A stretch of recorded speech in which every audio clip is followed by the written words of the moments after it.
I've used a lot of basket air fryers over the years, so when this one showed up in stainless steel, my first thought wasn't about how it looked, it was whether it actually makes a difference in how it cooks. So I started with frozen drumsticks, then I worked my way through pizza, fries, and even baking a cake. By the end of this video, I'll tell you whether this one actually feels like an upgrade or not. Hi, I'm Meme. I test kitchen and home appliances the way most people actually use them, with real meals in a real kitchen showing real results. Thank you to Cosori for gifting me this unit. As always, I test everything the same way. I've been cooking with this for over a week now, and I'm going to walk you through what I did, what I noticed, what I had to adjust, and what I think of it. This is the new Cosori Iconic stainless steel air fryer. It has a stainless steel structure, a metal interior, and ceramic coated non-stick cooking surfaces that are PFAS, PFOA, and Teflon free.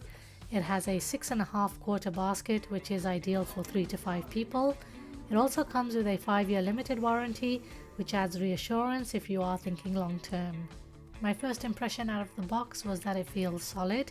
It weighs just over 6 kilos, which is reasonable for a stainless steel body. The top is rounded and cylindrical, while the bottom half is square. Inside, the cavity is fully metal, not plastic lined. You can see the heating element and fan at the top. There's not a lot of vertical space, which I feel is more efficient. The air doesn't have far to travel, which helps with consistency. You can fit a whole chicken, but it will sit very close to the heating element, so it needs to be monitored to prevent overbrowning. Now for fingerprints, since I was using it daily, I noticed how it handled fingerprints. It's not fingerprint proof, but it's also not a smudge disaster. The handle is plastic, and that is intentional because metal would get too hot to touch. The handle stays cool, and there was no heat transfer to my counter underneath. Those are the things that actually matter when you're using it. I do wish the base had small built-in grips for easier repositioning. It's not a deal breaker, but since I move appliances around often, it would make it easier. And I also would have liked a window. There is a release button on the handle. Some may like it for safety reasons. Those with hand or finger issues may find it a little stiff. I personally don't like it, it's one extra step. The interior has ceramic coated non-stick cooking surfaces that are PFAS, PFOA, and Teflon free. It's square and wide rather than deep, and that's something I personally prefer. Most foods in an air fryer should be cooked in a single layer for proper airflow, so having more surface area makes a big difference. To give you an idea of capacity, I was able to fit 5 chicken breast pieces comfortably, an 8x8 pan, and even my 9-inch round pan. The outer basket is metal and should be washed well before first use. The crisper tray is ceramic coated and has 4 silicone tabs on the corners. Those tabs need to stay on because they prevent scratching and keep the tray slightly elevated, which allows airflow underneath the food. Some people ask why brands don't just make the basket and trays fully stainless steel. The reason is simple. Stainless steel is not naturally non-stick. Food would stick badly and cleaning would become frustrating, so some type of coating is still necessary for everyday cooking. I do appreciate the move towards safer coatings, but for me, materials matter and cooking performance matters more. If it doesn't cook well, the coating alone won't save it. The real question with any ceramic coating is long-term durability, and that's something you only really know after months of use. The interface feels similar to the Turbo Blaze model. You get air fry, roast, bake, dehydrate, proof, and reheat. It uses a DC motor. Each mode runs at a preset fan speed ranging from 5 down to 1. Air fry and roast run at 5, bake runs at 3, proof runs at 1, and reheat runs at 4. You cannot change the fan speeds. Most air fryers work this way, they just don't display the fan speed numbers. You can change from Fahrenheit to Celsius by holding both the temperature arrows for 3 seconds. There is no dedicated preheat button, you just need to run it empty for a few minutes if you want to preheat. There is a shake reminder, but it only works in air fry mode, and you have to remember to select it. It won't work for the other settings. The only thing I don't love is the top mounted LED touchscreen. Top panels are fingerprint and dust magnets, and touchscreens sometimes can become unresponsive over time from trapped moisture or grease. Now let's move on to showing you how it actually cooks. The first thing I tested was chicken drumsticks.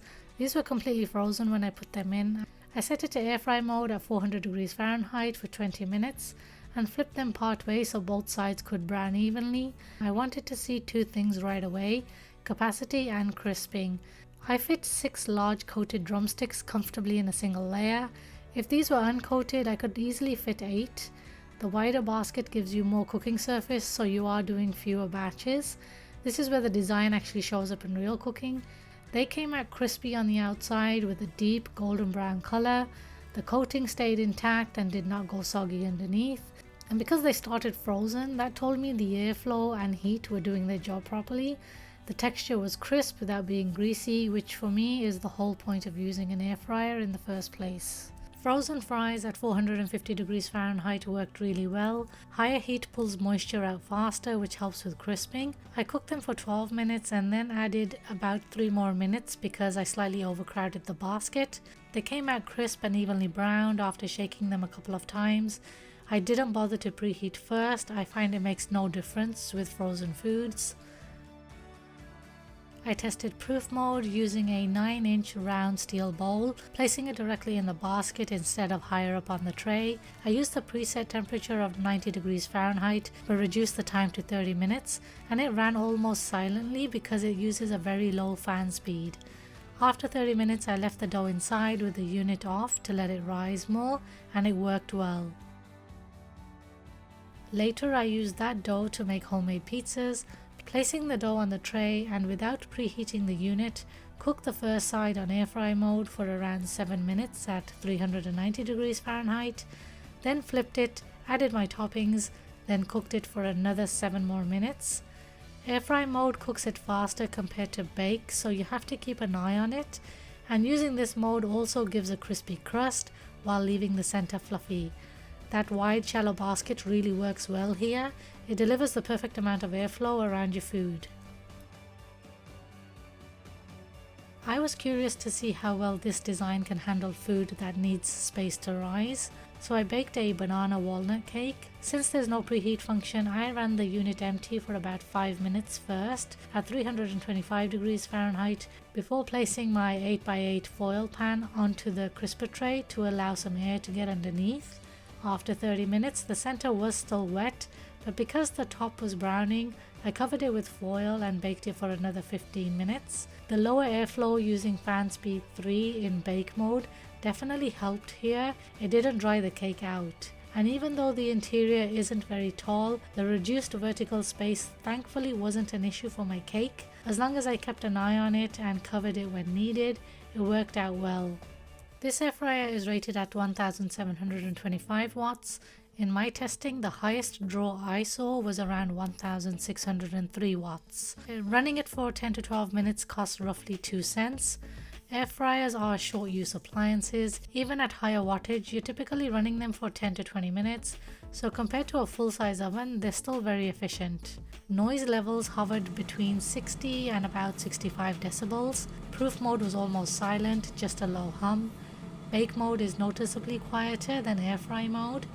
Even the beeps are soft. You can't turn them off, but they're not harsh or annoying. Overall, it's a noticeably quiet air fryer. Cleaning is straightforward. The ceramic coated non-stick makes stuck-on food easy to remove, as long as you are careful using non-abrasive cleaning tools. I just use hot soapy water and a bristle brush to remove hard stuck-on bits, then a soft sponge for a final clean. This air fryer also has built-in smart features. Once connected to the app, you can access guided recipes, monitor cooking progress, adjust settings, and get notified when your food is ready. It is useful if you like having recipe guidance or remote control from your phone. Just note, you still have to press the start button directly from the unit, not from your device.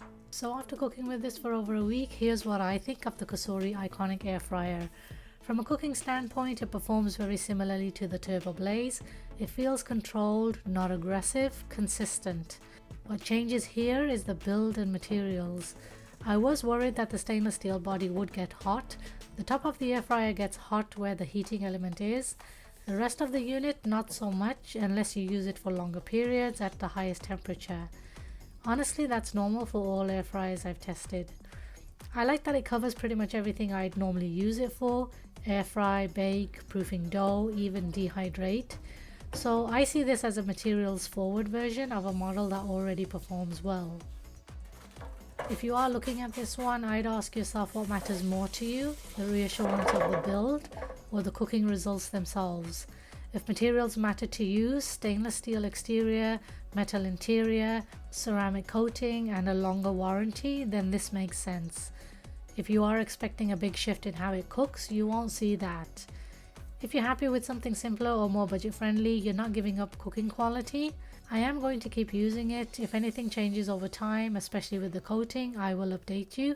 In the meantime, if you want to check it out for yourself, I have left the link in the description. Alright guys, thanks for watching. Don't forget to like this video if you found it useful, and I hope to see you in the next one.